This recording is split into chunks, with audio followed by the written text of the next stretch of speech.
troisième confrontation de cette 13e journée, toujours en compagnie de Xavier Izé pour vous faire vivre cette compétition et cette nouvelle confrontation qui s'annonce plutôt équilibrée selon moi. Ouais, plutôt équilibré, deux équipes qui sont quand même, on va pas se mentir, dans le bas du classement, même si Nicolas, du côté du cercle, il propose de belles choses, mais au final il prend pas les points, et du côté d'Eupen, c'est toujours un peu un match piège contre lui, qui propose de bonnes choses, les joueurs sont toujours en difficulté, il manque vraiment pas grand chose pour qu'il soit beaucoup plus haut sur le tableau, mais malheureusement, il prend pas énormément de victoires. Des deux côtés, je pense qu'on peut le dire, le top 8 est pratiquement inatteignable. Pour ne pas dire inatteignable, ça va être extrêmement compliqué. On pourrait se dire peut-être que sur un malentendu, Eupen pourra encore y arriver. Mais honnêtement, je ne pense pas, même avec le maximum de points, le top 8 sera bien plus haut que le maximum. Donc, on va plutôt jouer une bonne position que le top 8 dans cette confrontation. Deux joueurs qui sont respectivement 14e et 15e du classement général. À noter notamment la grande remontée du Cercle de Bruges durant les dernières journées de compétition. Tu l'as dit, on a eu du mal à prendre des points, même durant les matchs précédents. Et pourtant, on a vu qu'on avait eu un changement total de physionomie de jeu.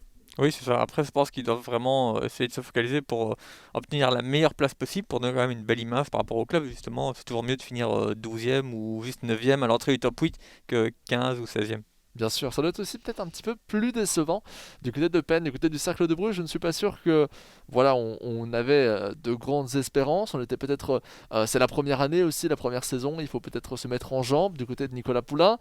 Face à lui, c'était la deuxième saison d'Eupen. Il avait plutôt bien commencé. On le sentait meilleur que les années précédentes. Oui. Et pourtant, ça n'a visiblement pas suffi. Oui, justement, ici c'est la deuxième année du côté d'Eupen. Il voulait peut-être faire mieux que la première saison. Bon, il lui reste quelques matchs pour améliorer ce classement. Ah oui, et oui, tout à fait. Allez viser au moins peut-être le top 11, top 10. On sait bien que pour l'instant, il est à 4 points justement de Louvain. Louvain qui va encore jouer une très très belle confrontation face à Anderlecht. On vous invite à rester devant votre écran jusqu'à la fin de cette journée. Et pendant ce temps-là, eh bien, le match a démarré, mon cher Xavier. Oui. Avec une sortie en touche. Sortie en touche pour Moussaba. Moussaba vient chercher Van Hout. Avec Kanouté, est-ce qu'on va retrouver le jeu du Cercle de Bruges précédemment? On a vu que c'est quand il jouait rapidement qu'il était le plus dangereux. Oui. Moi, je me demande, est-ce qu'on va avoir beaucoup de buts dans ce match ou pas? C'est une bonne question. Pour moi, ça va être un match équilibré, même au niveau du score. Un petit 2-1, moi, ça ne m'étonnerait pas. Ouais, de manière générale, c'est pas forcément deux équipes où les scores sont assez étriqués. Il y a souvent pas mal de buts dans leur match, donc on devrait en voir également aussi aujourd'hui. Oui, mais pas non plus au point de parler de score fleuve. Non, mais c'est souvent genre 4-3, 2-3, autre, donc il y a quand même souvent au moins 3 buts. C'est vrai, 5-5, le dernier match entre Genk et le Cercle de Bruges. Ça va largement dans ton sens. Et attention à Préviac ici. Préviac encore, le tir de Préviac arrêté par Didion. Première occasion franche et ça revient directement en corner sur la tête de Biancone qui va pouvoir dégager. Non, finalement ça revient dans les pieds de peine avec Hendry. Hendry et non, Da Silva reprendra ce ballon. Première occasion dangereuse, elle était finalement pour Eupen, Xavier. Oui. Et pour revenir un peu sur le 5-5 du cercle, même si ici on a une action, c'est vrai que les fins de match du côté du cercle c'est toujours délicat. Attention, et belle récupération d'Amaté. Oui, tu l'avais dit parce qu'il était dominant pourtant face à Genk. Oui, contre, lors de la première journée, lors de l'inauguration de cette compétition, contre Charleroi aussi, genre à 5 minutes du terme, il gagnait 1-0 ou 2-1 et au final, il perd 2-3. C'est vrai. Avec en plus, on rappelle le corner assez étonnant qu'on avait eu dans le temps additionnel. C'est un match qu'il faut peut-être aller revoir pour vous faire votre propre avis sur le parcours du Cercle de Bruges. C'était durant la première journée de compétition. Charleroi, Cercle de Bruges. Relançons-nous dans ce match, justement, 13e minute de jeu, pour l'instant une seule occasion. Elle était pour Eupen. Et on continue de faire tourner du côté du cercle, à revenir dans un jeu qui ressemble plus à celui qu'il arborait durant le début de compétition. Et c'est pas mal ça avec Moussaba. Et oui, la passe tranchante en plein milieu de l'axe. C'est très bien réalisé de la part du cercle, on la revoit ici. Avec ce tir croisé ensuite pour tromper le gardien. Ouais, il y avait un défenseur qui couvrait leur jeu malheureusement pour Eupen. Et oui. Très bien vu, néanmoins de la part du joueur du cercle, Nicolas Poulain. Dommage d'ailleurs de ne pas avoir pu jouer sur cette position d'enjeu possible. Après voilà, on a dit qu'on verrait peut-être des buts, de manière générale, premier quart d'heure déjà un but, donc ça commence bien. Parti comme ça, on devrait en avoir encore quelques-uns. Allez, Peters avec nous pour rechercher Ngoy. Ngoy pour Préviac qui s'était pas mal tenté d'aller rechercher la profondeur. Oyao qui sera positionné sur ce ballon. Moussaba. Ogbo à droite peut-être, ça va être compliqué de donner ce ballon. Et il a bien réussi à conserver et jouer sur le physique. Oh dommage qu'on ne donne pas cette profondeur encore une fois. On avait un défenseur de peine qui couvrait le hors-jeu. Moussaba. Moussaba toujours. Et non, là c'est Myang qui vient reprendre ce ballon. En plus techniquement c'est joli pour donner la passe à Hendry. Est-ce que tu penses qu'on va égaliser du côté de Penn? Je pense que c'est possible en tout cas. Après, est-ce qu'il va y arriver, je ne sais pas, mais en tout cas, je pense qu'il aura les occasions pour le faire. Et justement, peut-être une ici avec cette profondeur. Et le but au premier poteau. Alors il m'a étonné parce que je pensais qu'il allait encore rester technique. Essayer de passer le défenseur restant. On prend deux coups, on tire premier poteau, 1-1. Puis le moment où je te demande ton pronostic. Ouais, c'est ça. Et au final, je pense qu'on n'est pas très loin de la première demi-heure de jeu et un deuxième but. Donc si on a un but tous les quarts d'heure, ça va être pas mal. Évidemment. Et ça doit aussi faire du bien évidemment à Eupen parce qu'après sa défaite 4-0 face à l'OHL durant le match day précédent, eh bien marquer déjà ce but permet de prendre du recul par rapport à cette mauvaise performance de la journée, durant la journée numéro 12. Moussaba cherche la profondeur ici pour chercher Vitinho et Beck va reprendre ce ballon. Relançons l'axe avec De Foroni. L'aile gauche, Adriano, Ngoy, la jolie profondeur pour Previac. Et attention parce qu'on laisse pas mal d'espace du côté du cercle. On avance tranquillement mais sûrement. Via un enchaînement de petites passes courtes et la belle profondeur ici pour aller chercher Previac. Attention encore, le tir premier poteau et ça va rentrer. Alors un petit contre favorable. Le tir croisé qui a été quand même bien réalisé. Oui. Et la reprise de volée qui est relativement simple à donner, Xavier. Ouais, c'est vrai que même en plus sur FIFA, ils sont quand même souvent dans cette position-là, les gardiens qui relâchent le ballon et au final, Eupen en profite et il prend l'avantage dans ce match. Oui, tout à fait. Alors que Biancone reprend. Kanouté pour Royao, Vitinho. Et Eupen qui a quand même retourné le match en 5 minutes. Et oui. Alors qu'on était déjà en train de se poser justement cette question. Il nous prouve bien le contraire et peut-être la revanche immédiate. Le lob tranquillement au-dessus des filets. C'est bien essayé, l'idée était bonne. Ça aurait été un très très beau but si le ballon rentrait. J'ai peur quand même que le défenseur était bien placé pour la récupérer. Peut-être. Après en tout cas voilà, il a eu l'idée, c'est pas mal. Évidemment, la profondeur pour aller chercher Ngoy qui est pressé par Marcelin. Ngoy la profondeur, c'est pas mal. Peters et Royao va reprendre avec Kanouté 2-1. Dans ce match, on le rappelle, sans grand enjeu pour le top 8, mais avec un grand enjeu pour nos deux prétendants au top 10, top 12, même si ça n'a pas de conséquences. Eh bien, faire partie du milieu de classement est toujours meilleur au niveau du mental que d'être dans le bas de classement général, ou du moins dans la limite, comme le sont ces deux clubs pour l'instant, 14e et 15e. Vanaut. Ugbo. Kanouté à droite, c'est pas mal pour chercher Sommers, toujours 2-1 pour Eupen. Faut pas oublier la première occasion aussi qui était du côté de Penn en tout début de match. Oh, pas mal avec Ugbo, il est pas hors jeu là, non, on donne cette passe, c'est dommage. Je pense que lui-même s'attendait à être hors jeu. Ouais, il aurait peut-être dû tirer aussi, au lieu de faire la passe. Mais... largement, je pense que le mauvais choix a été fait sous la pression de cette magnifique pourtant profondeur. Même pas une profondeur, et là justement une profondeur avec Hendry. Celle-ci sera hors jeu. Ouais, dommage, sinon je pense qu'on aurait vu le troisième but pour Eupen. C'est bizarre, j'avais l'impression que celle-ci n'était justement pas hors jeu, Xavier. Ouais, c'était vraiment à la limite, apparemment, voilà, le juge de ligne a levé son drapeau, donc apparemment il était peut-être un petit peu en avance sur le défenseur. Lopez da Silva avec Vanaut. Quand tu fais ce genre de remarques, Xavier, je pense très très fort à Pierre Ménès dans le jeu même, qui fait parfois des remarques exactement similaires. Je les ai étudiées, j'ai étudié les dialogues de mon cher ami Pierre. Il nous écoute, évidemment. Allez, Previac, Royao. On va chercher Peters, nous encore, c'est pas mal. Ah, ça peut créer quelque chose. L'attaque de Biancone, ça revient dans les pieds d'Ngoy. Attention à cette balle et le tir, ça revient encore dans les pieds cette fois-ci brugeois. On n'arrive pas à garder le ballon dans les gants du côté du gardien brugeois. Par contre, je suis vraiment étonné par Eupen qui, habituellement, pour en revenir justement aux différentes capsules, quand on a vu son portrait, il disait que lui c'était plutôt le jeu en passe, la simplicité, qu'il n'aimait pas trop forcément les gestes techniques. Et aujourd'hui, il en sort énormément, il arrive à faire la différence. Même encore ici, il était proche vraiment du 1-3. Le problème de Eupen, c'est l'inconstance. Oui, c'est ça. Il a fait une bonne première période. J'espère pour lui qu'il va réussir à faire une bonne deuxième.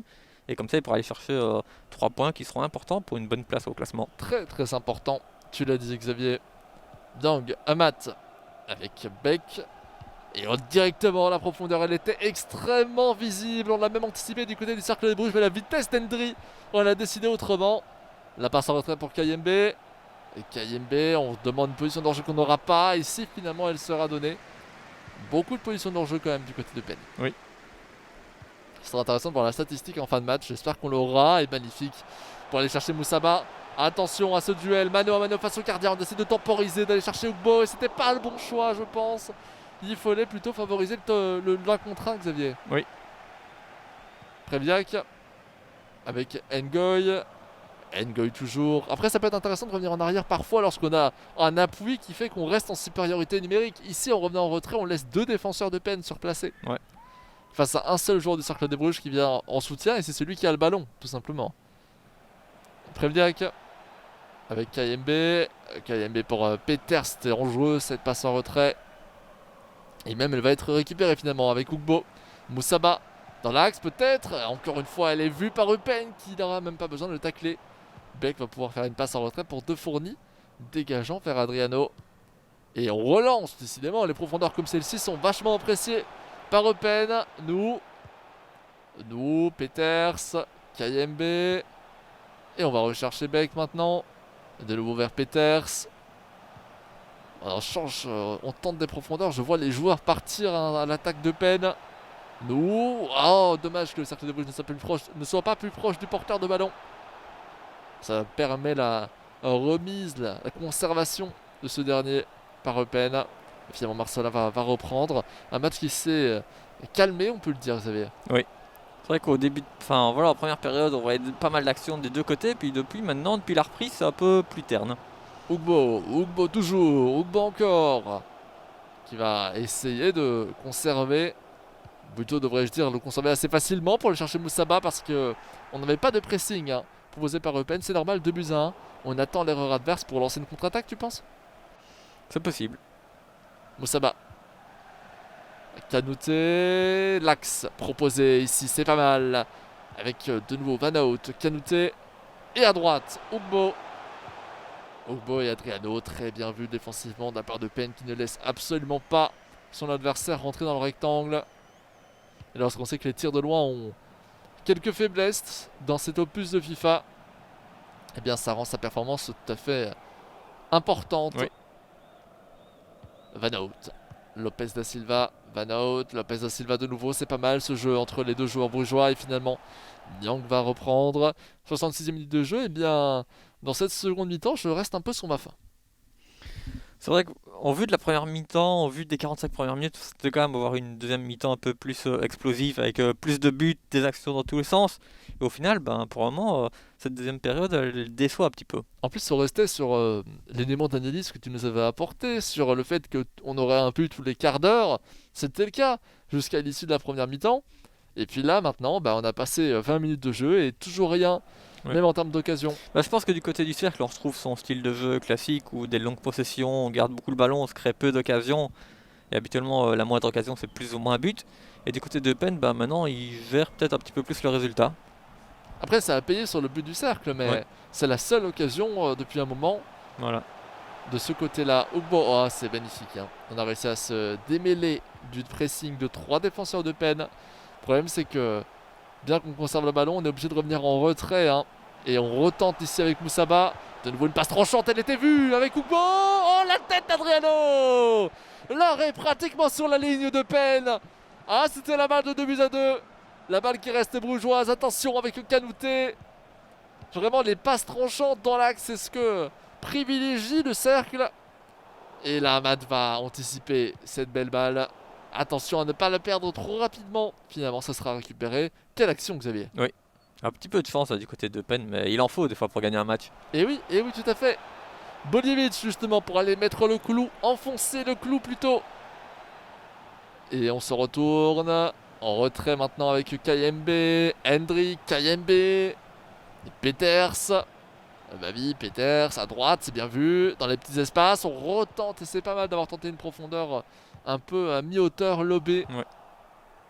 Ça rendait plus compliqué la tâche des défenseurs pour l'intercepter. Ngoy qui pousse ce ballon, qui pousse une deuxième fois ce ballon, qui centre et qui va être arrêté par Royao. 77e minute de jeu, on approche des 10 dernières minutes. Ouais. Qu'est-ce qu'il pourrait encore se passer, Xavier? Moi, je verrais peut-être plutôt un but de peine. Si on doit avoir un but, je pense qu'il tombera plutôt de ce côté-là. Peut-être, tout à fait.